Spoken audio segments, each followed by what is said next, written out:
nag-order kami na power amplifier. So pupuntahan namin. Medyo malayong biyahe, mga mahigit isang oras. So tara guys, biyahe tayo.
Kami sa Barangay Bulusan, Calapan. So hinahanap na namin yung bahay ng aming bibili na power amp.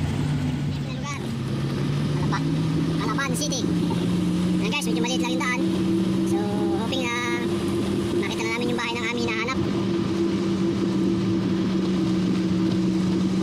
Guys, magtatanong tayo dito sa mga... 1 hour later. Hey guys, pauwi na kami. So na-pick up na namin yung power amp. Hindi ko na na-video kasi ayaw na may-ari. So ito na lang. Kain kami ng merienda lang. Bibingka. Dito na kami sa Nauhan. Ito kasi guys yung specialty dito sa Nauhan. Bibingka. So sa mga tabindaan, marami nagtitinda lang ng bibingka. Sa halagang 10 piso po ang isa.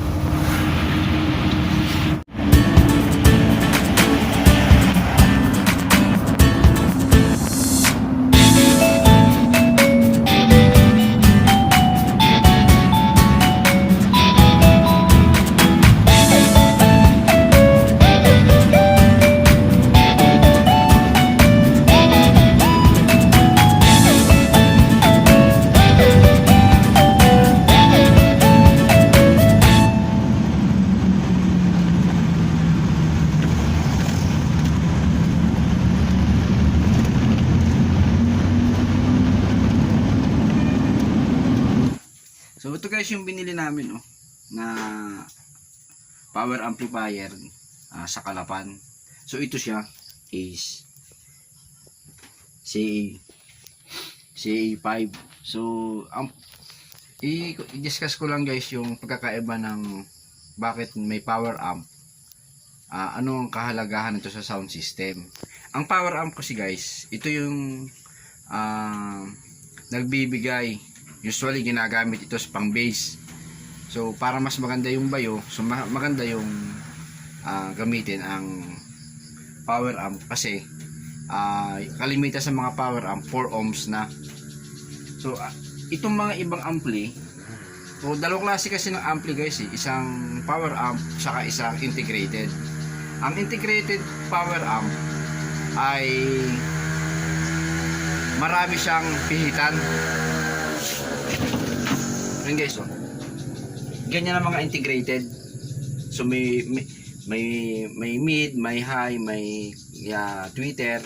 So ang power amp wala, volume lang siya. So pag may power amp ka, kailangan mong gumamit ng mixer. Ito. Tapos kailangan mo rin gumamit ng equalizer. So para yung tunog ng sounds separated yung boses, separate yung bass, separate din yung tweeter. So ito yun, diba? Ito naman isa, yung dalawang yan. So yan yung mga nagpapaganda pag may power amp. Ang integrated naman guys, pwedeng gamitin kahit ito na lang kasi may mga selection na siya na ng pihitan, low, mid, high.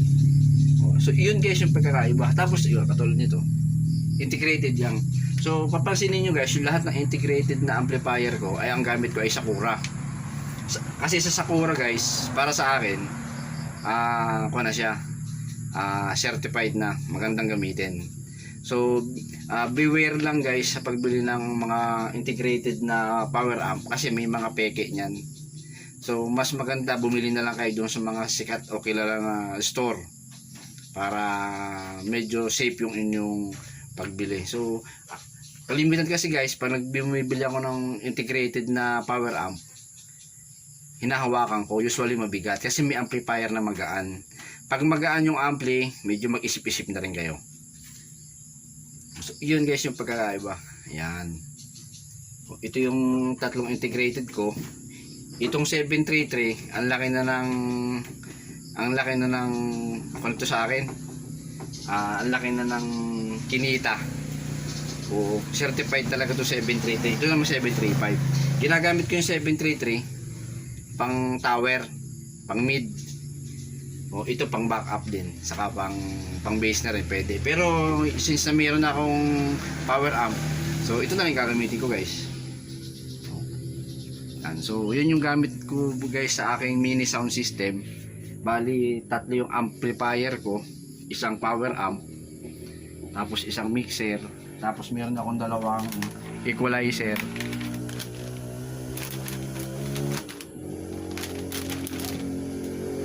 Tapos meron akong ito guys, so, may processor akong dalawa. So sa isa lang yung mga nagdi-divide ng kanta. Kasi guys sa sound system kailangan balanse yung boses, balanse yung bass at saka balanse yung kalansing. Kaya kami yung order nito ay ito ay nagsiseparate ng tunog. Andun yung high. Twitter. Oo, pang mid. Itong dito gagamitin. Ayan. So may kanya-kanya na siyang tunog guys. Yung bukod-bukod na ba na pag sinagsama-sama ay maganda ang tunog. Ay titingnan natin guys kung maganda nga ang tunog at atin titestingin. So ang ganda guys oh. Ayan. 234 LXL DBXL ha? sound system. So ito guys yung dalawang nasa taas. Yan yung tower, size 15. Hindi 15 kung tawagin. Tapos ito guys yung tweeter nya. Ayan, dalawa. Tapos ito yung aking pang bass, dalawang 18. Ito rin pang bass ko rin yan guys, o dalawa. So bali 8 speaker.